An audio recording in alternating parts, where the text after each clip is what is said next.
No one expected the names Mehdi Hasan and Jackie Chan to ever appear in the same conversation, let alone be connected through a discussion about Islam. And that is precisely why the moment felt so arresting, so quietly powerful, because it didn't begin with a viral headline or a dramatic stage announcement, but rather with a series of subtle exchanges, reflections, and remarks that slowly captured attention across cultures, beliefs, and generations. As Mehdi Hasan, known globally for his sharp intellect, fearless journalism, and unapologetic questioning of power, has long been a voice associated with reasoned debate, moral clarity, and deep engagement with faith and identity, while Jackie Chan, a cinematic icon admired for his humor, discipline, and decades-long influence in global cinema, represents a completely different sphere of influence, one built not on political analysis or theological discourse, but on action, movement, and storytelling through film. Yet when Islam entered the space between these two figures, something unexpected happened. Because Islam, often portrayed through headlines of conflict or controversy, was suddenly framed through reflection, curiosity, and human experience rather than fear or division. And it was this shift in tone that made people pause and listen, as Mehdi Hasan approached the subject, not with aggression or defensiveness, but with context and calm explanation, speaking about Islam not as an abstract ideology, but as a lived faith practiced by over 1 billion people, rooted in ethics, discipline, justice, and accountability. While Jackie Chan's perspective, shaped by years of working across cultures, countries, and belief systems, added a layer of authenticity that no scripted dialogue could manufacture.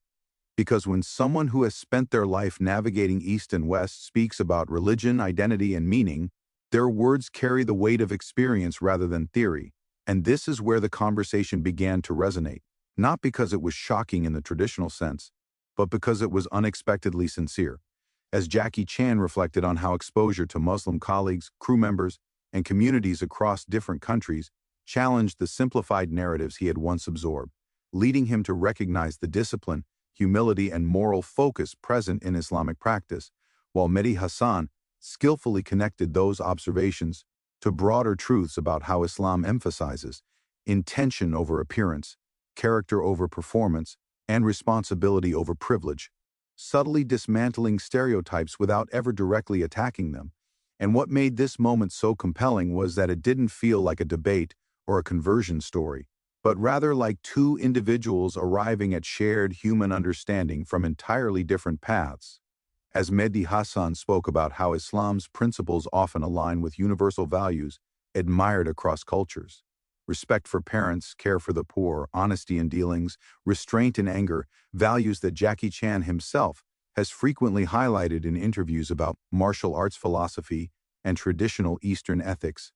creating an unexpected bridge between Islamic teachings and the moral discipline long associated with martial arts culture. And as the discussion unfolded, listeners began to realize that this wasn't about proving Islam right or wrong, but about acknowledging how faith, when stripped of political distortion, functions as a moral compass rather than a weapon. And this realization quietly unsettled many preconceived notions, because the conversation didn't rely on emotional manipulation or selective quoting, but instead unfolded through lived experiences, personal observations, and intellectual honesty. And as Mehdi Hasan addressed the common Western misconceptions surrounding Islam, not with anger but with historical clarity, explaining how media narratives often isolate the actions of individuals while ignoring the faith's core teachings, Jackie Chan's responses reinforced the point through simple acknowledgement, noting how real-world interactions rarely resemble the fear-driven portrayals seen on screens. And this alignment between analytical explanation and lived reality gave the discussion a credibility that audiences found hard to dismiss, especially because Jackie Chan was not speaking as a scholar or preacher, but as someone who had witnessed diversity firsthand. And perhaps most striking was how the tone remained calm throughout, never sensational, never defensive, allowing viewers and listeners to reflect rather than react, which is rare in conversations involving religion, especially Islam, in a global media landscape fueled by outrage and polarization. And it was in this calm that the conversation became powerful, because silence and sincerity often speak louder than arguments. And as Mehdi Hasan emphasized that Islam encourages questioning, learning, and self-accountability, principles deeply embedded in Islamic scholarship, it subtly countered the myth that faith and critical thinking cannot coexist, a myth that Jackie Chan himself seemed to acknowledge by expressing respect for any belief system that prioritizes discipline, humility, and service to others. And suddenly, what began as an unexpected exchange transformed into a moment of reflection for millions, prompting people to reconsider not just Islam, but how they engage with beliefs different from their own. And while no dramatic declaration was made, no viral soundbite engineered for clicks, the impact was undeniable, because the conversation humanized a faith too often discussed without listening to its adherents. And it demonstrated that when dialogue replaces defensiveness, understanding becomes possible, setting the stage for a deeper exploration of how this exchange resonated across audiences worldwide, why it unsettled critics, inspired supporters, and left many speechless, not because of what was said loudly, but because of what was finally said honestly. As the echoes of that unexpected exchange began to ripple outward, what followed was not an explosion, but a slow, steady wave of reactions that revealed just how deeply the conversation had touched a nerve across cultures and belief systems. Because unlike the usual viral moments driven by outrage or provocation, this one unsettled people in a quieter, more uncomfortable way, forcing them to sit with thoughts they hadn't planned to confront, as social media feeds filled not with shouting matches, but with reflective comments, clipped excerpts, and thoughtful pauses, where viewers admitted they were surprised not by what was said, but by how it was said, noting that the absence of hostility made the message harder to dismiss. And this reaction revealed something profound about the modern relationship with Islam in public discourse, because many had grown accustomed to encountering it only through extremes, either aggressively defended or aggressively attacked, leaving little room for nuance. And suddenly here was a moment where Islam was discussed neither as a threat nor as a slogan, but as a lived moral framework observed through real human interaction. And this shift unsettled critics who rely on simplified narratives, because it's easier to argue against caricatures than against calm reasoning and lived experience. And Mehdi Hasan's role in this phase became even more significant, as his reputation for holding power to account gave weight to his explanations, making it difficult for skeptics to dismiss his words as blind faith or emotional bias, while Jackie Chan's reflections carried a different kind of authority, not rooted in theology, but in decades of cross-cultural exposure, which resonated especially with audiences who might never intentionally seek out discussions about Islam, yet trusted his voice due to his global familiarity and perceived neutrality. And this combination created a strange discomfort for those who preferred clear lines of opposition, because suddenly the conversation refused to fit neatly into ideological boxes. And what made the public response even more fascinating was how many people admitted that they had never heard Islam discussed this way before, not because the ideas were new, but because the framing was as Islam was presented not as a reactionary identity, but as a proactive moral discipline emphasizing accountability, restraint, and responsibility. Values that felt strangely familiar to audiences raised on stories of honor, self-control, and service, and this familiarity forced many to confront an uncomfortable realization that their assumptions had been shaped less by personal experience and more by repeated narratives. And as the discussion circulated, some critics attempted to reframe it, questioning intentions, speculating motives, or accusing the moment of subtle persuasion. Yet these critiques often fell flat, because there was no clear claim to attack, no call to action being forced upon the audience, only observations and reflections that stood on their own. And this lack of aggression became its own form of resistance, as it denied critics the outrage they needed to mobilize opposition, while supporters found themselves drawn not to triumphalism but to introspection, asking why such calm conversations felt so rare and why they felt so impactful. And in many Muslim communities, the reaction carried an additional emotional layer, as viewers expressed a quiet sense of validation, not because a famous figure had endorsed their faith, but because it had finally been spoken about with dignity rather than defensiveness. And this dignity mattered deeply, especially to younger Muslims who have grown up navigating a world where their identity is often questioned, explained, or scrutinized, and seeing Islam discussed through intellect, and lived experience rather than suspicion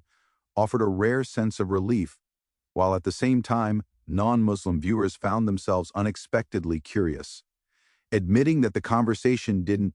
push them toward belief but toward understanding, which is often a far more transformative outcome, and this curiosity manifested in subtle ways. People revisiting past assumptions, searching for authentic sources, or simply paying closer attention when Islam appeared in conversations thereafter. And this shift, though quiet, signaled something important about the power of dialogue over declaration, because what the moment demonstrated was that belief systems don't need to be shouted to be heard, and that respect can disarm resistance more effectively than argument. And as Mehdi Hasan addressed the broader consequences of misrepresentation, how fear-based narratives harm not just Muslims, but societal cohesion itself,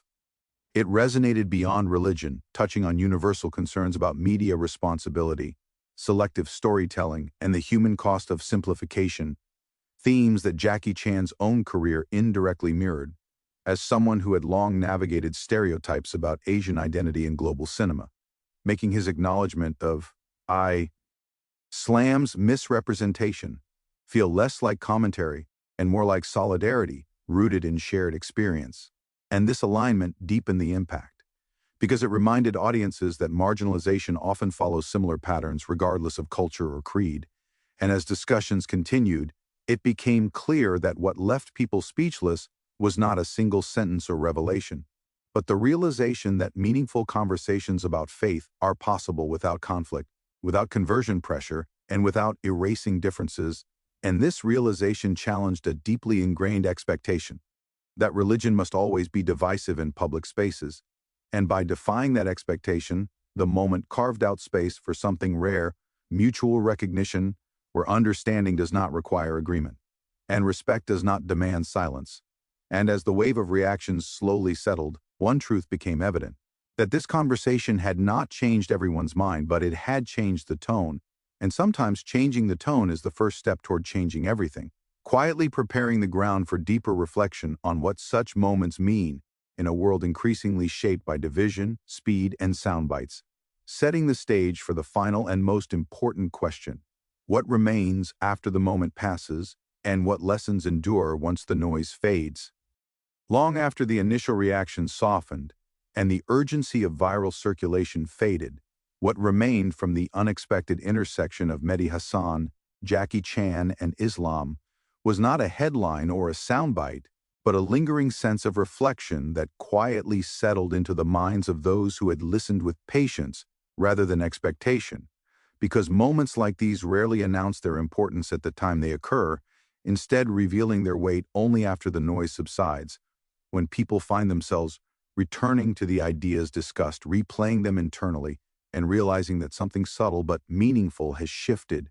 as the conversation demonstrated that dialogue does not need spectacle to be transformative, nor does faith need defense to be dignified, and in this sense the impact was less about agreement and more about recognition.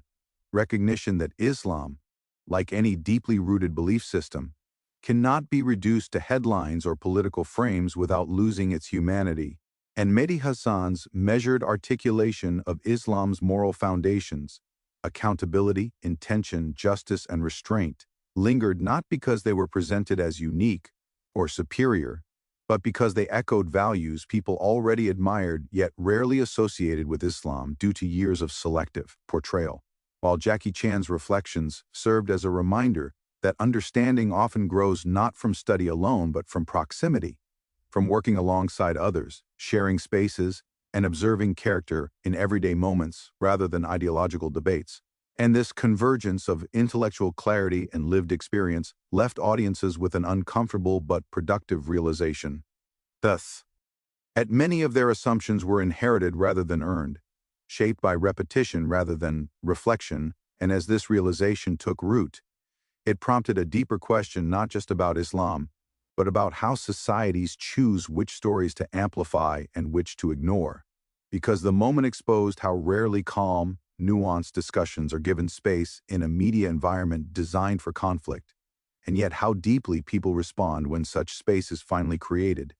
And this response hinted at something hopeful, suggesting that beneath the surface-level polarization, there exists a widespread hunger for conversations that restore complexity to topics long stripped of it. And in this hunger lies the true legacy of the exchange, because it revealed that people are not necessarily resistant to understanding, but exhausted by confrontation. And when offered an alternative, one grounded in dignity, curiosity, and mutual respect, many are willing to listen even if they do not ultimately agree. And this willingness is perhaps the most powerful takeaway, as it challenges the assumption that dialogue across belief systems is futile, showing instead that it is only futile when framed as a contest rather than a conversation.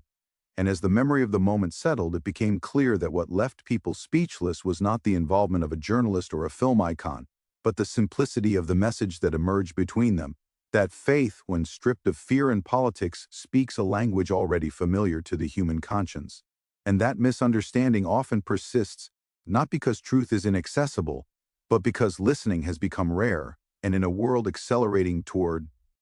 louder opinions and shorter attention spans, this exchange stood as a quiet interruption, asking viewers not to pick a side but to pause, reflect, and reconsider the ease with which they accept narratives about those they do not know. And while the conversation did not claim to resolve centuries of debate or erase deeply held differences,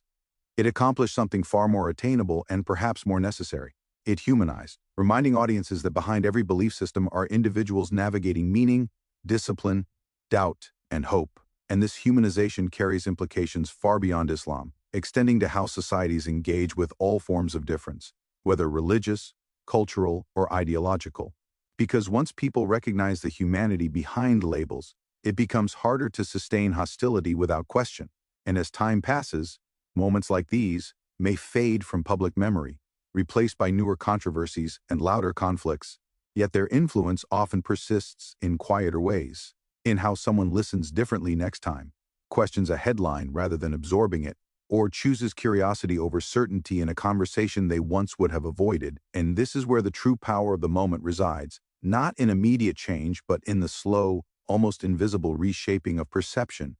where understanding grows incrementally rather than explosively. And as the final echoes of the conversation settle, one lesson remains unmistakably clear: that when individuals from different worlds speak with honesty rather than agenda and listen without the need to win, the result is not agreement, but something far more rare and valuable in today's world: